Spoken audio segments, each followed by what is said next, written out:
Hi everybody, here is Luke. Today I'm going to show you how to change the sounds of your iPhone. So it's easy.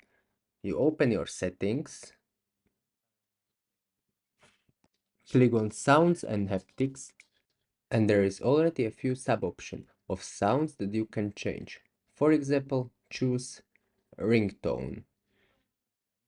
You have got few dozen sounds that are recorded on the iPhone, or you can buy a sound if you like it. Just click on Tune Store.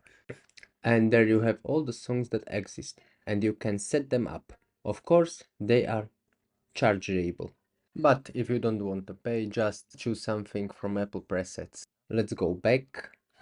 So you've got a lot of really. You can change the sound on everything. And that's it for this video. If you found this video helpful, give me a like and subscribe. See you in next one.